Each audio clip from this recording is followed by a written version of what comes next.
to answer.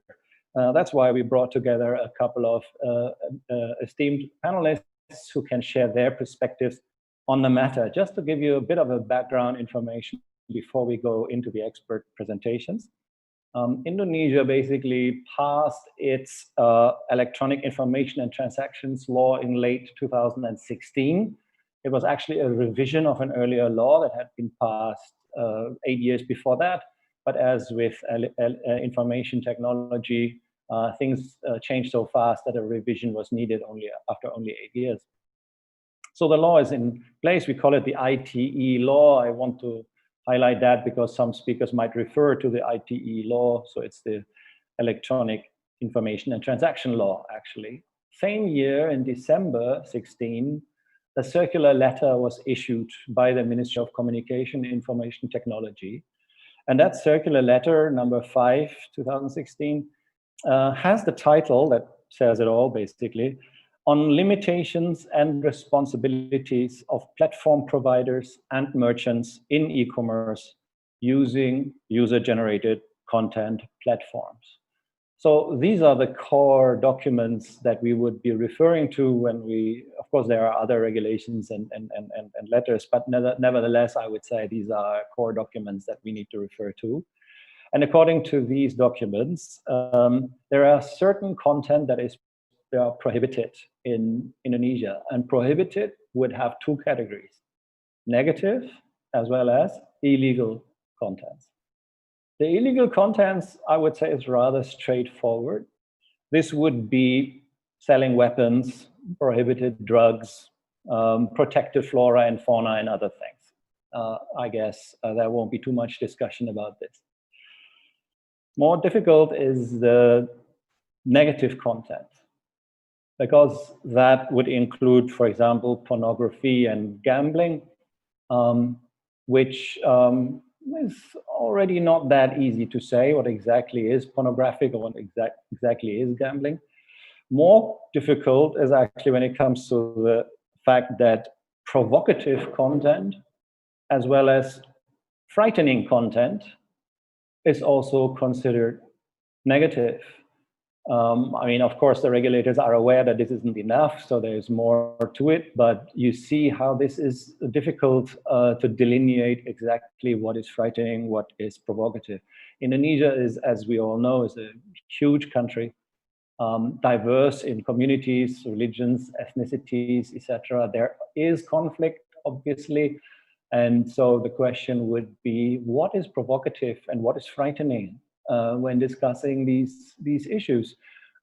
If you report about provocative actions, how much are you provocative, or are you just neutrally reporting about it? So there are difficult scenarios that we are addressing, and obviously the actors would look for what's called a safe harbor. So where is a regulation that would allow us to operate being safe? So the safe harbor policy, as this would be called, is a matter of concern here, so that whatever you do doesn't end you up in jail, because prison terms are quite drastic when it comes to violations of the ITE law. So we want to make sure actors know what is safe. We need to have clear rules on liabilities, as I said earlier. So what are those platform liabilities? Exactly where is the liability when it comes to merchants and buyers or users? And finally, also, what are the roles of all the stakeholders in this?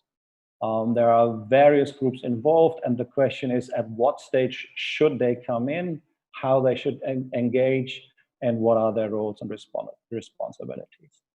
So much just briefly for introducing the topic that we want to discuss today. And we do have 4 speakers who will be very capable of giving their perspective from a wealth of experience.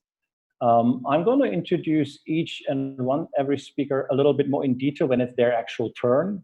Right now, I would just like to give you that overview. So we would have first speaking Semuel Pangerapan. He is the Director General of Informatics Applications in the Ministry of Communications and Information. I see Pak Semuel is in a car at the moment.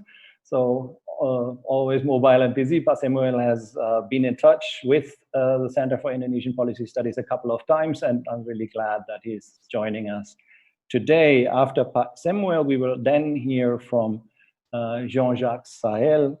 He is he's the public policy lead, or the government affairs and public policy lead for Asia Pacific in Google. The third speaker today will be Professor Kyung-Sin of the Law School in Korea University. And last but not least, we're very happy that we have the Executive Director of SafeNET here with us, Damar Juniarto.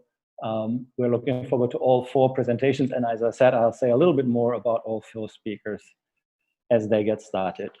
Right now, I would like to ask Samuel to give us your presentation. And as I had shared with all the speakers before, we need to limit your time, unfortunately, to 10 minutes. So please forgive me if I come in that the time is up and remind you that you would need to conclude because we have limited time for this webinar. Thank you very much. And Samuel, the floor is yours. You have to unmute, but. Sorry, I was talking to myself there for a few seconds. Thank you for the opportunity to join this session. But I like to, because there is, I was moderator, say that there is translator, so I would like to use my privilege to use my bahasa. Sure, absolutely. Okay, thank you. Selamat pagi, Bapak Ibu sekalian.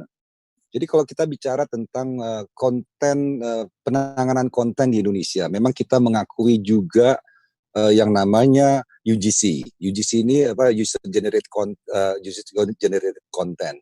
Kami sudah mengeluarkan yang namanya surat edaran Safe Harbor Policy. Ini akan kita tingkatkan menjadi peraturan menteri supaya ada kepastian bagi UGC yang beroperasi di Indonesia. Jadi apa kewajibannya UGC? UGC harus mempublikasikan mereka punya standar community yang sesuai dengan aturan di Indonesia. Apa yang boleh, apa yang tidak boleh. Nah, selama itu sudah dicantumkan dalam yang namanya standar community mereka, mereka sudah bisa tidak bertanggung jawab kalau ada UGC yang melanggar itu, tapi tetap mereka punya tanggung jawab untuk men-take down. Terus apa saja yang dilarang? Ya pasti ada yang tadi sudah dikatakan, ada yang ilegal, tapi ada juga yang negatif konten. Kami ke depannya fokusnya hanya yang ilegal yang benar-benar melanggar hukum. Jadi yang namanya negatif konten benar sekali tidak bisa banyak sekali itunya. Nah, kita masuknya bukan ilegal bukan negatif lagi tapi ilegal. Nah, tapi saat ini juga kami menghadapi masalah tentang fake news. Nah, fake news pun kami pilah-pilah fake news ini. Jadi hoax dan fake news ini kami pilah-pilah. Kalau itu kadarnya rendah, kami hanya stempel. Dan itu kita minta yang namanya UGC juga akan menyebarkan.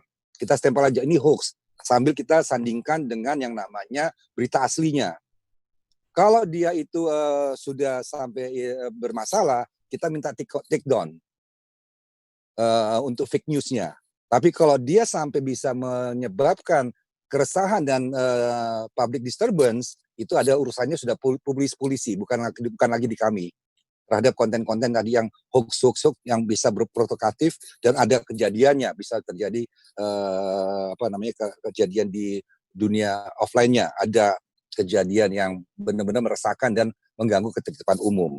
Itu yang kita fokusnya untuk terkait konten-konten ilegal dan hoax ataupun fake news. Nah, kita melimit juga tanggung jawab daripada UGC. Kita limit. Selama tadi yang kami katakan di dalam user community guideline-nya mereka sudah mencantumkan. Termasuk juga yang namanya platform-platform e-commerce ataupun yang namanya platform-platform marketplace. Pada awal-awalnya memang banyak sekali orang semuanya dijual. Sampai yang namanya bayi pun dijual. Mereka jadi aneh-aneh orang Indonesia ini. Makanya mereka menyatakan itu namanya ini yang dilarang apa? Nah, apabila dia dilarang tetap menjual, katakan menjual drug atau menjual bahan-bahan peledak yang dimana dilarang, nah itu UGC itu wajib memberitahukan ke aparat siapa yang menjual itu. Jadi knowing your customer itu juga penting bagi UGC. Karena kalau tidak, kalau memang mereka katakan seperti yang kita ketahui, kemarin kejadian bom di Surabaya itu menggunakan aseton yang dibelinya lewat marketplace. Nah ini kalau ada illegal behavior dia juga harus melapor. Ini kita sudah menjalin itu hal-hal yang very harmful ya. Jadi kita sudah untuk hal-hal yang sifatnya bisa digunakan untuk bahan peledak, drug itu kita sudah lakukan juga itu untuk yang marketplace. Nah yang lainnya mulai sosial media itu tadi community guidelines-nya harus disesuaikan dengan aturan di Indonesia. Contohnya pornografi sangat jelas itu deskripsinya di Indonesia sangat jelas. Jadi deskripsinya sangat jelas bahwa itu ketelanjangan, mempertontonkan alat kelamin. Nah itu harusnya bisa. Kami pun di tempat kami sudah bisa, menurut kami yang bukan yang UGC ya, yang bukan yang UGC, kita sudah punya alat juga untuk mendeteksi itu berdasarkan gambar ya, bukan berdasarkan keyword. Itu kita juga sudah deteksi dan hampir sudah ada 1,2 juta website porno itu tidak bisa diakses dari Indonesia. Nah, bagaimana dengan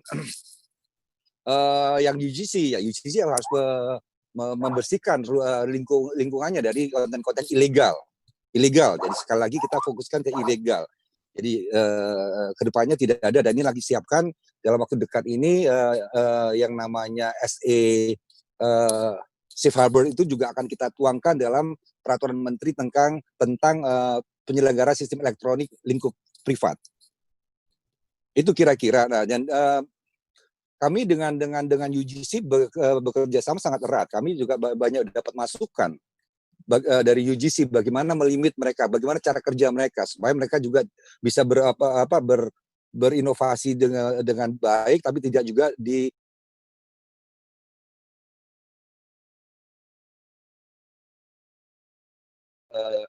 basic daripada layanan mereka. Itu kira-kira dari saya. Jadi memang kedepannya nanti kita akan share peraturan menteri yang sebentar lagi akan ditantangani. Di situ akan mengatur juga UGC. Khusus ada UGC-nya diatur di situ. Itu kira-kira dari saya pembukaannya. Nanti mungkin kita bisa dialog lebih dalam lagi. Terima kasih.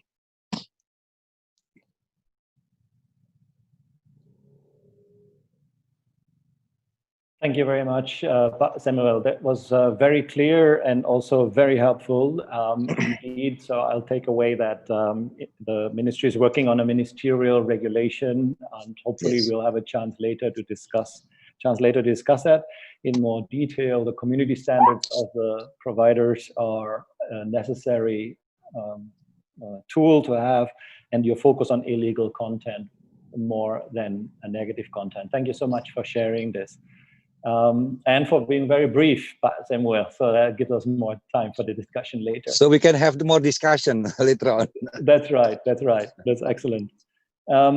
I should have said earlier that Samuel is the Director General, but he has also been on the corporate side of things. So he knows what he's talking about. He has been the CEO of a telecom service provider here in Indonesia, and he's also been the chairman of the Indonesian service provider, of the Internet Service Provider Association of Indonesia. So he knows both sides of the game, which obviously is super important when it comes to actually executing his functions as the Director General there. Our next speaker, Jean-Jacques Sael, also has both experiences, just went the other way around. He'd been with the government before he actually joined the corporate sector. He used to be for several years in the UK government, leading its international telecommunications policy. And since last year, he's joined Google as their Asia-Pacific information policy lead. He will tell us more about how to deal responsibly with content issues. Jean-Jacques, we're really looking forward to your presentation. The floor is yours. Thank you very much, Rainer. And thank you also for your introduction and setting the scene very well. I will try to follow Mr. Abrijani's footsteps and try to remain concise in my remarks. and then we can have a good exchange and discussion earlier, hopefully. So, this issue of the content that goes on internet platforms and how we deal with it is not entirely a new problem, but it's certainly one that we really need to get a grasp on, and which is of common importance around the world now that we have more than 4 billion users of the internet. And at Google, the company's been dealing with this issue pretty much ever since its creation. It's very important for us to have our environment, the Google ecosystem, being safe, being clean. The mission of the organization is around organizing the world's information, but not just that, it's to organize it in a way that is relevant and useful to users. So for us, bad content, inappropriate, controversial content just goes against what we're doing, which is to have useful information out there, relevant information for internet users in a safe environment. So we've been dealing with it long before there were discussions of direct regulation of these issues with our own tools, where we've been using a mix of computer science, machine learning tools, together with human reviewers to identify and to stop a range of bad behavior and online abuse that goes from, get-rich-quick schemes to disinformation to child sexual abuse material. That's on our own back, with our own policies, user terms of service, etc., that we then enforce. And then, of course, next to that, we try to respond promptly to all valid notices concerning specific illegal content that we receive from the appropriate authorities. Now, that's what we do, and I'd be happy, for instance, in questions and answers, to go into a lot of detail about how we do that. And I think we do it at scale. As you can imagine, Google has got big platforms. We get a lot of material uploaded.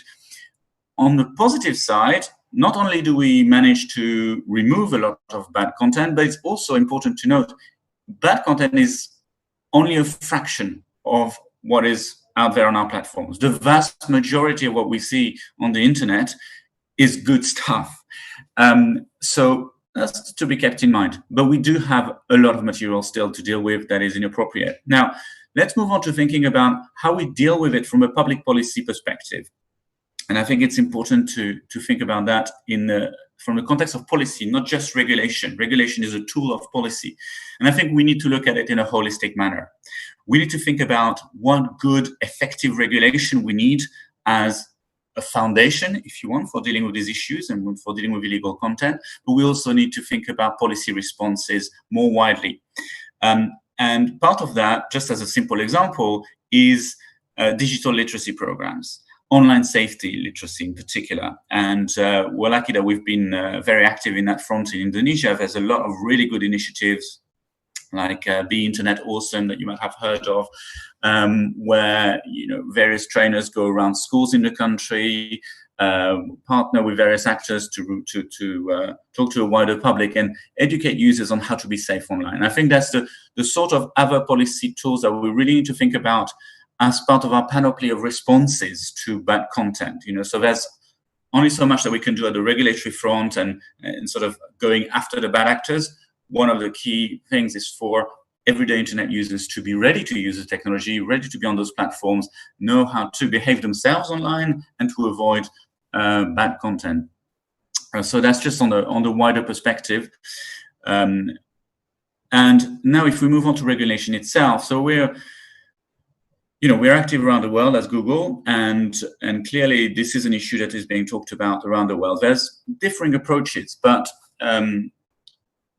when we start focusing on what is the right effective regulatory framework, there's a few good examples. You've touched already on concepts such as safe harbor, which we think is very important. But at a sort of high level, if we think about what do we need in terms of good regulation that will actually tackle this issue of inappropriate content online. So first, we need clarity. If we want to be able to deal with inappropriate content, we need fairly clear definitions, because we have so much content to deal with. And there is so much nuance as well. If you think about issues such as misinformation, for instance, but even if you think about more, traditional issues like defamation, the barrier between what is acceptable or not is thin. So as much as possible, what we need is to have very clear definitions of what is considered illegal or generally inappropriate. And Rainer, you've mentioned this in your introduction. This is not an easy one, but it is needed because the room for over or misinterpretation of the rules is big. And as internet platforms, it's important that we remain as neutral as possible whilst cleaning the platform. So we can't take sides in a way, and we shouldn't have to judge what is appropriate or not. We should ideally have clarity on what is illegal versus legal speech, for instance, based on evidence of harm and consistent with international norms of accountability and international human rights. If we don't have clear definitions, then there's the risk of arbitrary or opaque enforcement that limits access to legitimate information content. So that's the first out of 4 key aspects in regulation: clarity. The second one is suitability. There's a vast array of different platforms out there. Even if we're focusing on just this issue of content sharing and user-generated content, there's different forms of user-generated content. There's different types of social media, from those that permit, almost an interaction between various uploaders of thoughts and content. Others that are more about people just posting their content, like videos, without much of interaction, etc., etc. So the rules that you have between social networks, video sharing platforms, etc., need to be understanding, if you want, of each platform's unique characteristics. Otherwise, again, you've got the risk of getting a regulation that is not effective. So, and it's not to say that regulation is not right. It's just that it needs to think, how can we have rules which are common at a certain level to all these platforms, so that we do get rid of all the appropriate content, but leave enough flexibility in the detail so that it can be handled exactly according to the particular specifics of each platform. So that's suitability. Second concept. The third one is transparency. We need meaningful transparency because that promotes accountability. Well, we've launched now almost 10 years ago our first transparency report, which talks about all the requests that we receive for removal of content, but also what we do ourselves through our policies to remove bad content. This has evolved. We produce now a range of reports describing what we see on our platforms and what we remove. And I think it's quite important so that people understand both the magnitude of what is happening, but also, as much as possible, understands how we are dealing with this inappropriate content in a thoughtful and hopefully thoughtful manner. And that transparency helps to promote best practice, it helps research, and it encourages innovation in the ecosystem. And then the final of 4 points is flexibility. Is that we need a clear regulatory framework, but that gives us enough leeway that, again, we can put together the right tools, the right processes in place that work for our particular platforms. Let me just try and wrap up now so that, as I said, I'd be very, very happy to continue on any particular angle. But I would just say we're at a stage where it's important to see that we're all in this together as responsible stakeholders. I think the various stakeholder groups, if you want, that are represented here on this panel, industry, civil society, governments, have got a common aim. We want to have the internet safe and clean. The question is not about what is the aim, it's about how we can do this most effectively together. And so we need to understand each other, understand what are the capabilities, what are the needs, and be realistic. So remain within the confines of the law, and have a legal framework and regulatory framework that is flexible enough so that we can actually, in practice, deploy the right tools and the right processes, evolve them as time goes by, as new issues emerge. And we need to think about having the right interactions built in, maybe some regular touch points for instance, where you have various stakeholder groups and experts regularly interacting with each other to make sure that whilst we have a regulatory framework that might be set over a number of years, we continue to evolve our thinking, our policy and processes on an ongoing basis, depending on the evolution of technology, depending on the evolution of the type of content, and also always taking into account views and the importance of human rights. Well, I'll leave it there. I know it's a lot of content, but I think I'm really looking forward to the discussion. Thank you. Thank you very much, Jean-Jacques. Very much to the point, very much in time. So brilliant input, and well taken. The 4 points that what is required is the clarity for operations, the suitability for all actors, transparency, and the flexibility of the regulatory framework that we're all trying to support. We're moving on swiftly to the next speaker, Professor Park Kyung-Sin. Professor Park, are you here? Could you turn on your video because it's your time now?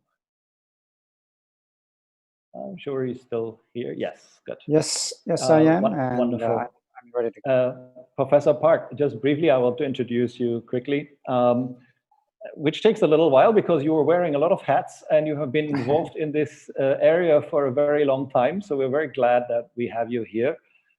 He is a professor of law in Korea University, but at the same time, he's also the co-founder of OpenNet Korea. So obviously bridging the academia and the civil society.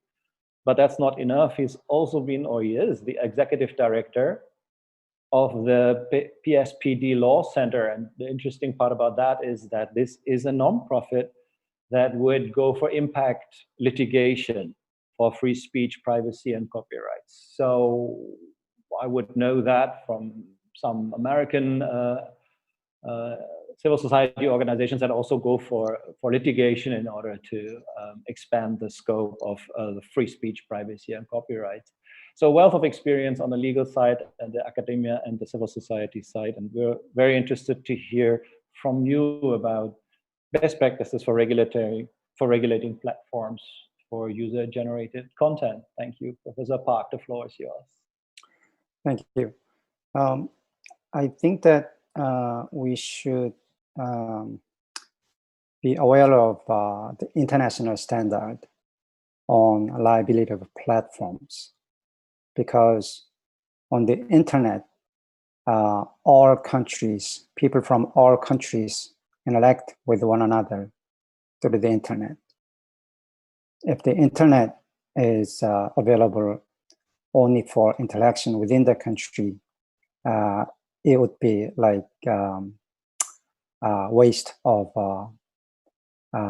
very good opportunity for economic development, democracy, societal development of that country. So let me talk about the international standard on platform liability. So the internet has civilizational significance for humanity. It is the first medium through which people could speak free from hierarchy in age, social status, gender. Before the internet, people could not be the agents of mass communication. What is mass communication? Ability to talk to many people at the same time. Before, in order to do that, you had to either be on television or you had to be important enough to be covered by newspapers. But now, if you have good content and put it online, millions of people, even billions of people can access your content. And you yourself also can access millions and billions of content. Only the time available for you is the limit, just sitting in the room. So that ability to give voice to each individual who doesn't have that power or influence working through the legacy media like television and newspaper. That is the civilizational significance of the internet. Now, there was time when internet itself was recommended as a Nobel Peace Prize because it opened that space, civic space, for people to participate, and it was also good for the governments around the world because the governments could hear directly unmediated voices of people of diverse backgrounds. Now, this applies to the economy as well. Ability to sell things online without having to take out expensive advertisements on television and newspaper opened up the competition, freed consumers from the oligopoly of the existing conglomerates.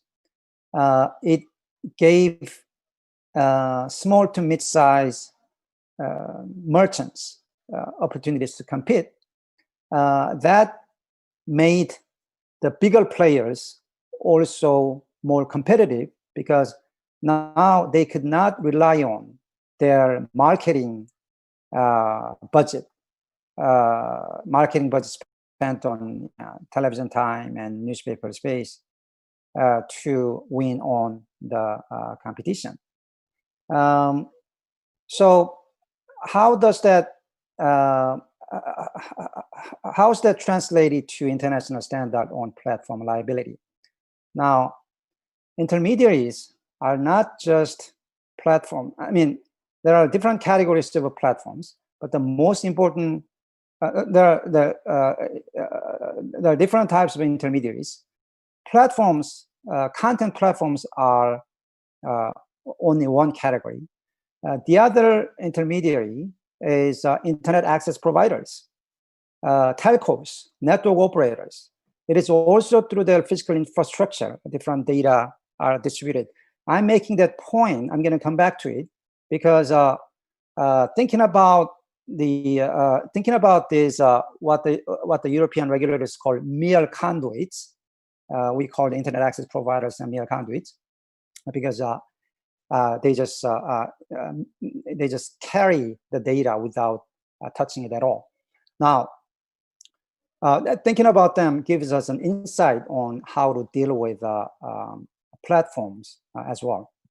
Now, one international standard that has percolated over past 2 decades, since 2000, when European Union issued e-commerce directive, was that the one theme that has percolated was that platforms should not be held liable for the contents that they are not aware of.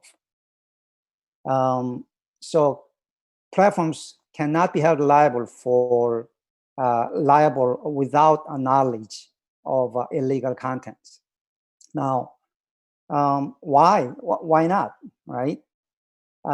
Because if platforms are held liable for contents that they do not know about, to protect themselves, they'll either engage in prior censorship, meaning they'll check on the contents every time something is uploaded, or they'll engage in general monitoring, means they'll check on every content that gets uploaded on their platforms, which means either through prior censorship or through general monitoring, the end result is that the contents that remain online will remain there at the pleasure and discretion of the platforms. They'll play the role of they'll play the role that newspaper and broadcasting played in the pre-internet age. That will wipe out the civilizational significance of the internet. Now the regulator, now the governors, the markets will not be able to hear directly from the people. So in order to protect that civilizational significance, European EU's e-commerce directive in section in Article 14 clearly states that platforms should not be held liable for the contents that they do not know about. And the UN special rapporteurs for different human rights, they have emphasized again and again for the past 2 decades that building that safe harbor, building that exemption from liability for the platforms is crucial to protection of freedom of speech for all people, all users of the internet. Now, if you think about it, I mean, if you are hearing this first time, you may think that, that's a privilege for platforms, but not so, right? I mean, look at the regulation, look at the Indonesian regulation that was just referred to, right?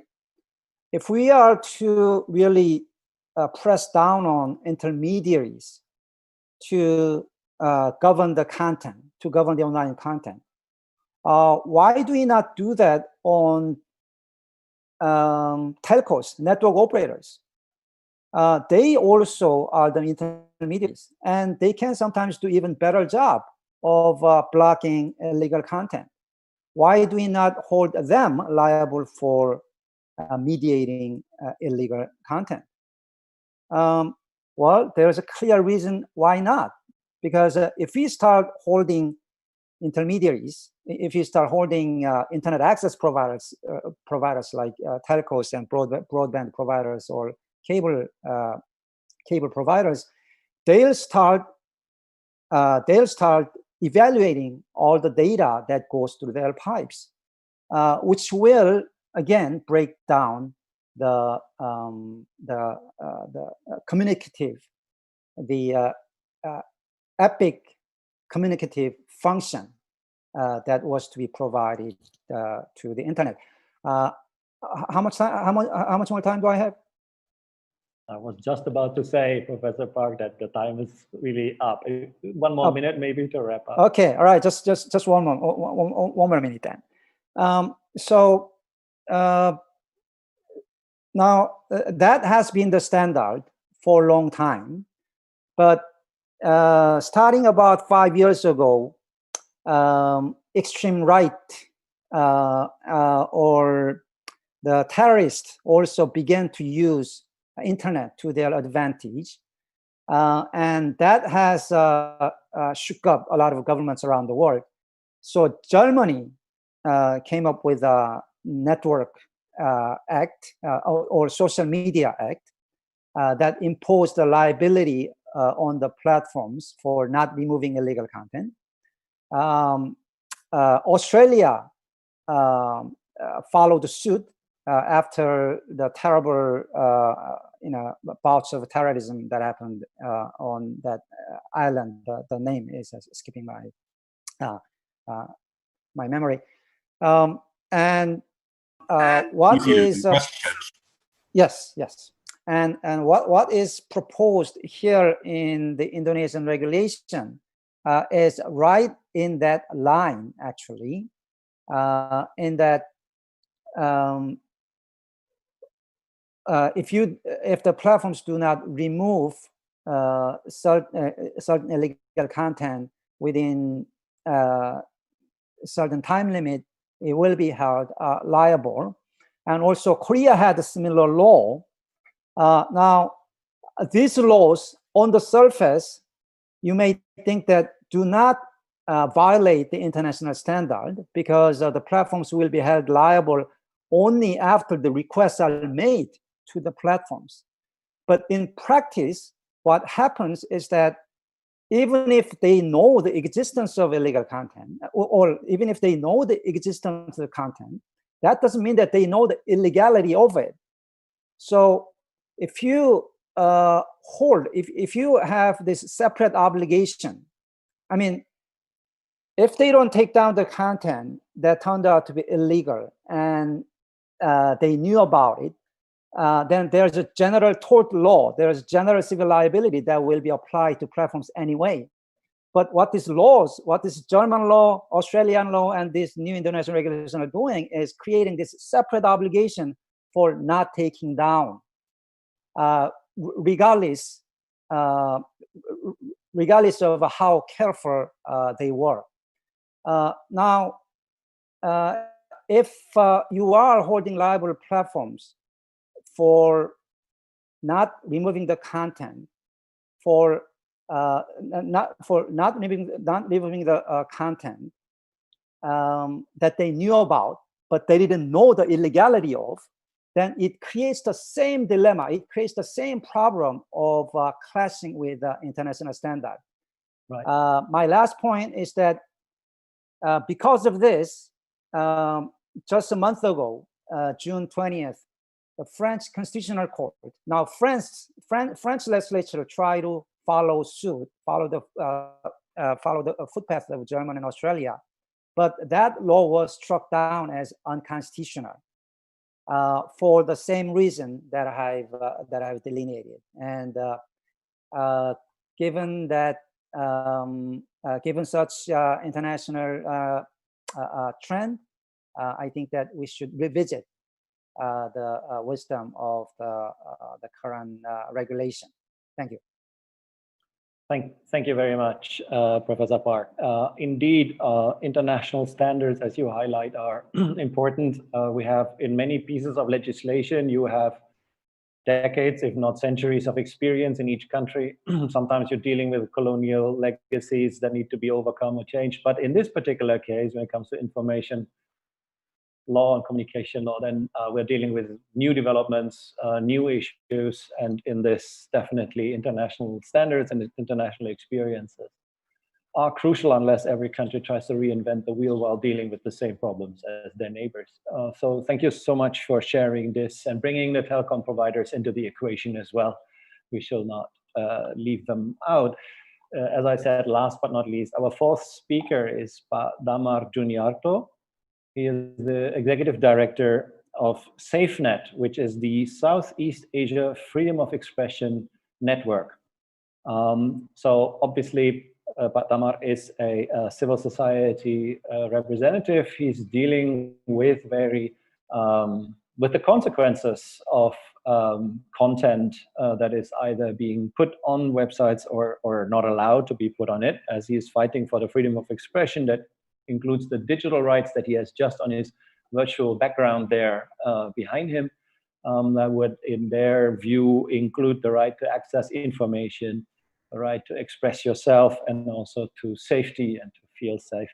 So Damar himself comes from the corporate sector. So again, we have somebody who has seen different worlds and speaks from this experience, and will talk to us today about responsibilities and challenges of protecting digital rights here in Indonesia. But Damar, the floor is yours. Thank you, Rainer, and also CIPS for having me here. Warm greetings for Pak Semi, Jean-Jacques, Sahel, and also Professor Park, and also everyone who attend this discussion. I believe CIPS chose me to speak to represent civil society point of view and our perspective. And for that reason, I will discuss to you my presentation titled Ring of Digital Authoritarian. So I will start by sharing my presentation to you. Hopefully it's in a full scale. Okay. We can see. Yeah, thank you. Before I will start, I would like to give a brief introduction or short introduction about my organization. SafeNET is a network of digital rights defenders in Southeast Asia. In 2018, SafeNET began to widening the advocacy toward the fulfillment of digital rights after previously only focusing on advocacy on freedom of expression on the internet. Please, next. SafeNET also trusted partner for Google, especially in Indonesia, Facebook, and also member of Twitter Trust and Safety Council. So next, this July 2020, SafeNET just released a yearly report on digital rights situation in Indonesia, and I have to say that this 2020 report says that the situation of digital right protection in Indonesia is in a stage 1 of digital authoritarian. So we saw the technological operation like using bandwidth throttling or blanket internet shutdown in certain area in 2019 worsened the situation which already known undermine the freedom of expression and freedom to hold peaceful protest in Indonesia. Can you switch to the next slide, please? Another one. So I found out that Indonesia has a big challenges to uphold digital rights, and it will correlate our topic today about the UGC platform and also platform governance. So we have problems. We have challenges in right to access, right to express freely, and also right on safety. In right to access, that correlate with the UGC is the online censorship and also internet shutdown. The next one, in right to access freely, we have to deal with the problematic internet regulation, also reparation to legal expression, and also the undemocratic circumstances that happen now in Indonesia. And in right on safety, we have problem with data breach. Next. Yes, we used to see, as Professor Park explained, that in Indonesia, we also see the strong correlation between internet and democracy.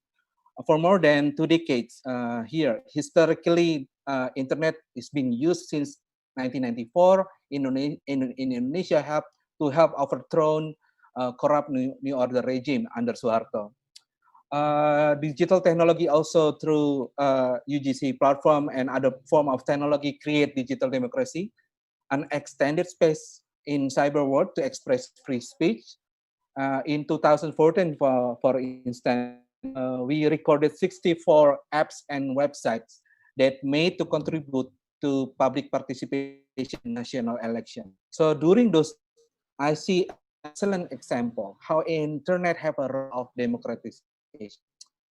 But in recent years, I see how the internet turned upside down everything that we proud of. Digital technology now creates problems related to fake account, disinformation, the spread of hate, a network of extremism. So this situation sparks questions that need to be answered.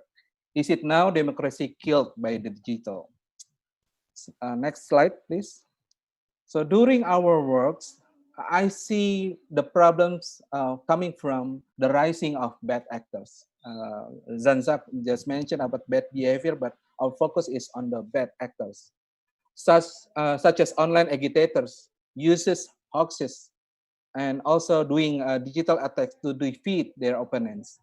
And very often, I found out that the bad actors mobilize trolls and bot accounts to do a systematic platform manipulation or coordinated inauthentic behavior to mainstream their opinion and also attacking the technology. Next slide.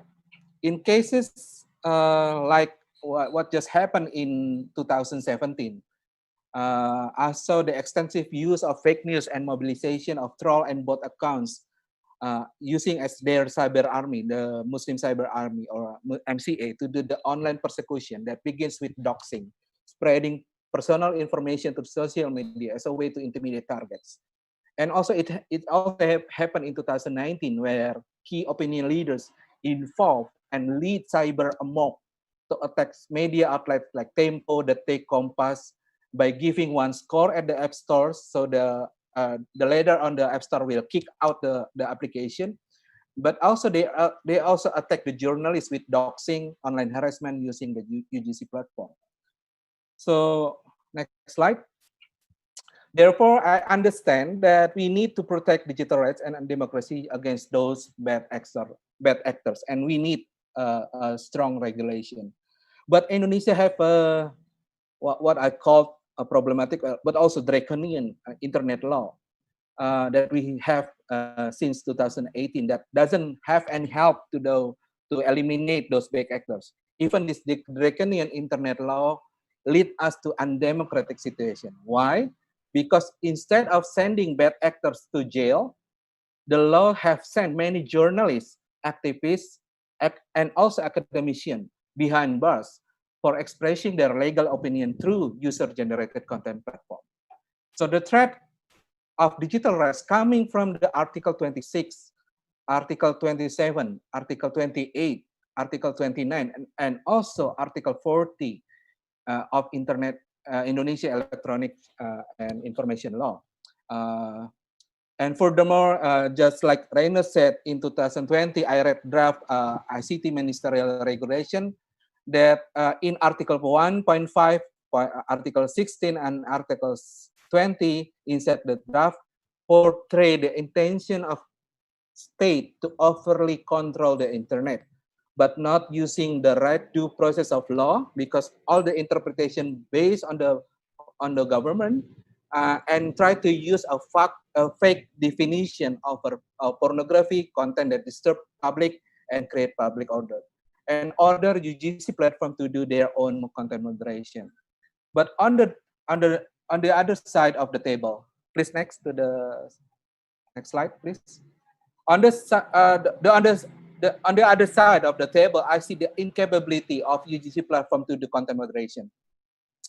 The problems, the barriers is in language, in understanding the different norms between what happened in the US as the origin of the company, and also the poor understanding of the context of the event on the words, making the UGC platform content moderation unreliable. Let me remind you that the draconian moderation will endanger the open nature of internet and further marginalize underrepresented voices. So for this one, I will, during COVID-19, because we live right now, the content moderation is based on AI or machine learning. And it is the using of AI or machine learning is a really bad decision. Like what just happened in last month in June, YouTube cut the live webinar of exploring non-homophobic religions, stating that the content breached community guidelines, and another live webinar about environment and omnibus law by also stopped in YouTube. On the contrary, a website or UGC platform with no moderation at all will be plagued with off-topic content, trolling, and abuse of digital rights. Many cases of doxing, like doxing by influential account in 2019, showing us that community guidelines alone won't work. Therefore, content moderation should involve civil society organization to monitor, to evaluate, and really needs transparency to the public. So in the end of my presentation, I will ask the state and also the company to read and follow. Next, please. Please read and follow guidelines from UN for regulating online content. The Devi sending the clear guidelines that the state should not make action that curb the freedom of expression, and also should base the decision on the court based on the interpretation of the government. And the second one for the company would respect international law and also base their community guidelines on that stage, and also involving civil society to involve, to monitor, and also evaluate the content, the community guidelines content. Thank you for the opportunity. Back to you, Rainer. Thank you very much for your presentation, bringing it to very practical problems here in Indonesia.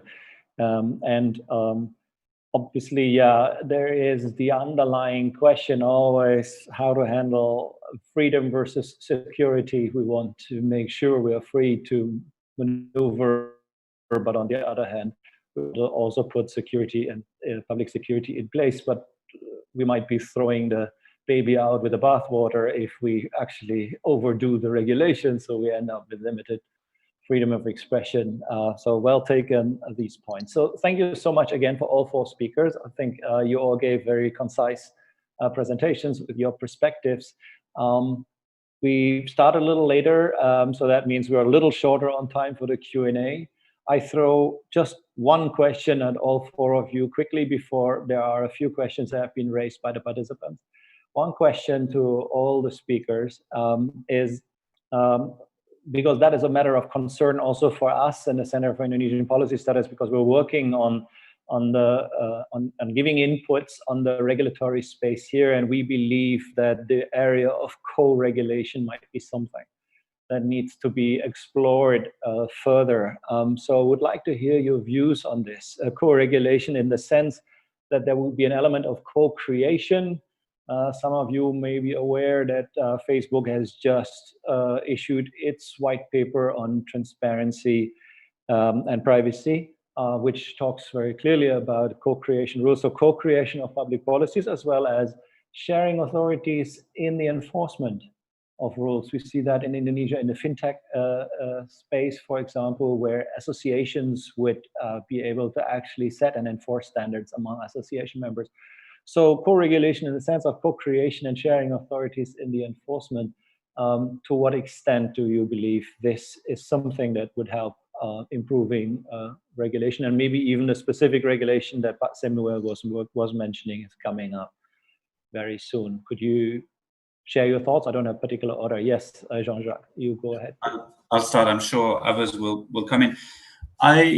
I certainly think that there is room for having a sort of hybrid model where you have basic legislation that provides a foundation, but on top of that, you have various instruments which could be self-regulation or something more akin to co-regulation.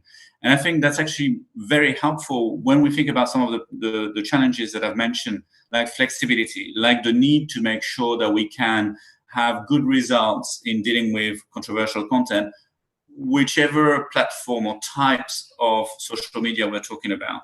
So if we can, have basic rules of the road that are applicable to all, but then the various actors can work through, for instance, self-regulatory codes, or indeed co-regulatory that could work as well.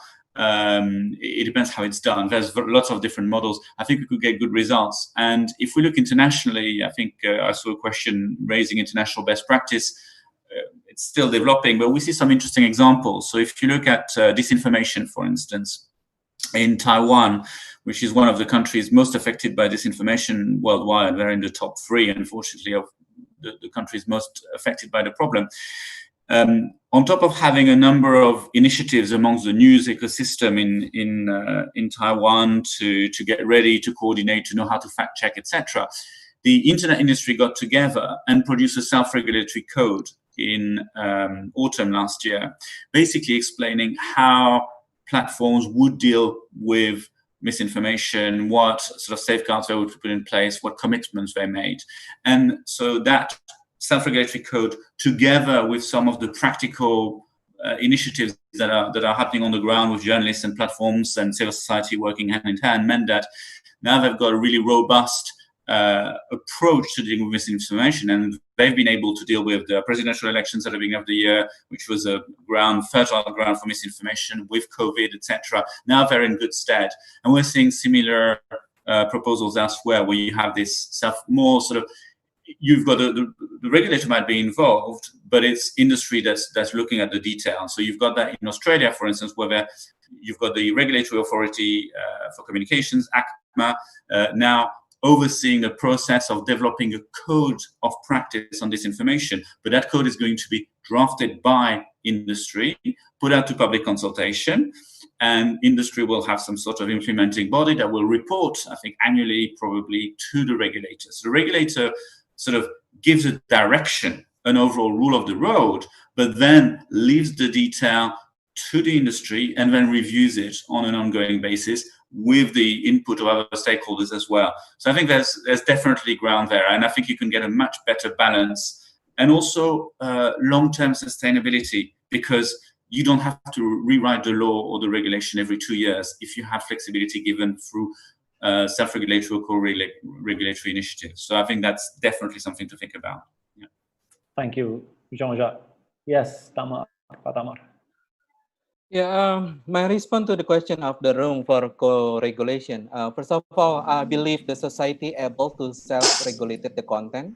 I would say the experience of Mavindo as one of the organizations that focus on the misinformation and disinformation in Indonesia is one of the proof that living proof of that society or civil society is able to contribute on the self-regulating the content. So involving many CSOs that focus on creating safe environment and uphold human rights will help the creation of good community guidelines for the industry and also good regulation for the state to making a safe environment for everybody. So I open to this, and also I see the co-creation of policies and also shared authorities will be nicely shared between the state, the society, and also the industry. So everybody have their own responsibility to create the safe environment. So not putting everything to the UGC platform to do everything like evaluating the content and also cutting the access, but also sharing the burden also to the society to do the same. So that's my quick response. Thank you. Thank you very much, Damar. I see, Pak Samuel, you switched on your video. I take that as you have an answer. Yes, for us, during the process of making the regulation, we are involving all the stakeholders. That's why it takes longer. You know, last time, if you read the news, the president said, you have to finish it 2 weeks, but we have to cater a lot, or we get the input from everybody. That's why it takes longer, and then to understand it's every stakeholder perspective of their problem when implementing this, and how to make the same understanding on the chapter or article in the regulation. This is also another challenging. That's why we involve the whole range of the stakeholder. I agree with Jean-Jacques regarding the industry self-regulation. That's what we are also promoting. That you mentioned also about the fintech in Indonesia. I was involved in the making of their self-regulation. I was invited several times, and then I also give their guidance. You cannot collect the data that not related to your business, because in the beginning in Indonesia, all fintech take all the data on our smartphone. This is I think a lot of complaint about that. That's why because of this matter, then they also try to regulate themselves. This is good, as long as it's still under the umbrella of the regulation. So I agree again with the Jean-Jacques. So the government should make the umbrella that can be interpreted, and then every industry can write their own self-regulatory. They can self-regulatory themselves. I think that's my answer. Thank you. Yeah, thank you very much, Samuel. I'll rope this in with a question that came from the audience, and that is from Elisa from AmCham, and she was asking whether there are any international standards for inappropriate content. I mean, obviously, all countries are different, and this is a very difficult question, but the question is, are there best practices? Is there anything that would help us in Indonesia for defining how to moderate the content digitally? you I see think, anything, Professor Park?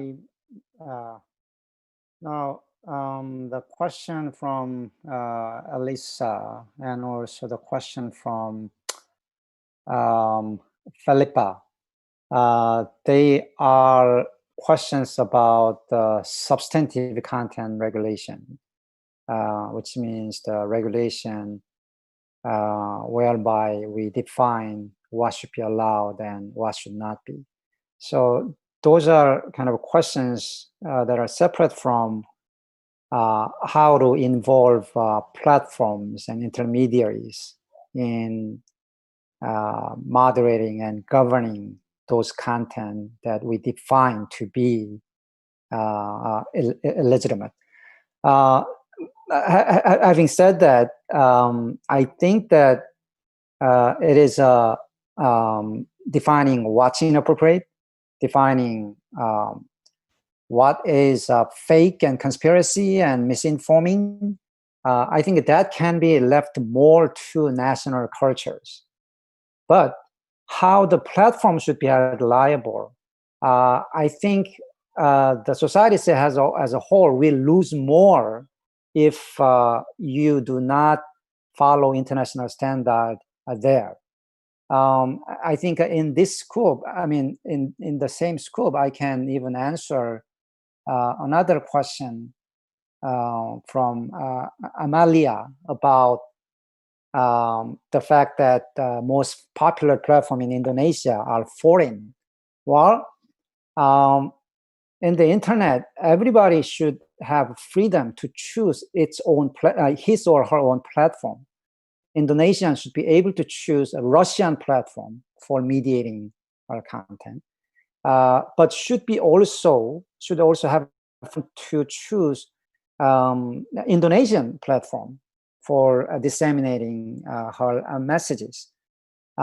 What's worrying me with having intermediary safe harbor, what's worrying me about having platform liability rule that is separate, that clashes with the international standard, is that the domestic platforms will start losing users. That's what's happening in Korean. That's what's happening with the Korean platforms.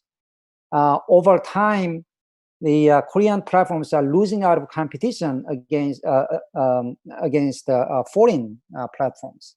That is because Korean platforms are their operation is bogged down by South Korean government rules that are like the current Indonesian regulation that is imposing liability for not removing the content, not removing the illegal content, even if they didn't know the illegality, of that content. So, yes, the foreign platforms, run on Western values will open some room for freedom of expression for Indonesians, but Indonesians have the right to use their own domestic platforms for exchanging views and opinions. If you want that balance to be made available to Indonesians, you have to make sure that the platform liability rules are in sync with the international standard. Mark my words, 10 years down the road, if you do not upgrade the intermediate liability rule in Indonesia, many Indonesian platforms will have gone out of business, will be at the bottom of the market, while you have to rely on Google and all these foreign platforms.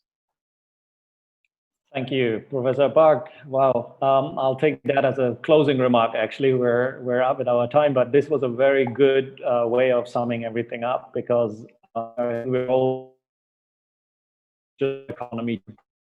We do not want to regulate it so in a way that it's being suffocated. So the question is indeed, as maybe I may quote Jean-Jacques here, the question is not whether we want to take bad contents away. We want to find out how we do this while ensuring that the digital economy can really thrive in this country, with only that allows that Indonesian platforms can compete and maybe come up with other content but strict liability rules might prevent that because they harm smaller businesses definitely more than bigger businesses because of the compliance costs that would be involved. So I think this was a highly interesting session. We have a couple of questions that were not answered, but as was said by the organizers, we have this Slack platform. So I would like to ask also the panelists to go to that Slack platform. Maybe later the team can show that link again, because people do have questions there that have not been answered, or they have additional questions. As we all know, this is part of our wider conference that runs for the whole week, which is called Building the Digital Economy Through a Dialogue Between the Government and the Private Sector. And the discussion here in this panel was clearly a good example of how we interact between all levels in a respectful manner. Maybe we have disagreements on certain points, but we do this in order to find the best solution for the country. So thank you very much again to all panelists. It was a pleasure having this discussion with you today. Thank you for the audience. Thank you for the interpreters, who I think did a wonderful job today. And I'll pass the microphone, the Zoom, back to our MC, Antara. Thank you. Thank you very much. Thank you. Thank you. Thanks, Rainer. And thank you to our wonderful panelists for providing some very interesting views and also raising some important questions about the impact on digital ecosystems to democracy and civil liberties. So I hope you all found this session on user-generated content and platform governance in the digital society as fruitful, as insightful as I did. Again, as Rainer mentioned, if you want to continue discussions and would like answers to the questions that were posed in the box, we have the virtual discussion and networking room using Slack platform. And my colleagues have just shared the information of how you can access that on the screen. We will be continuing Digital Week with another interesting session this afternoon at 3 p.m. Jakarta time on Perlindungan Konsumen di Era Ekonomi Digital, or Consumer Protection in the Digital Economy Era. That session will be in Bahasa Indonesia. So thank you everyone once again, and wishing you a good lunch break, and see you all later at 3 p.m. Thank you and goodbye.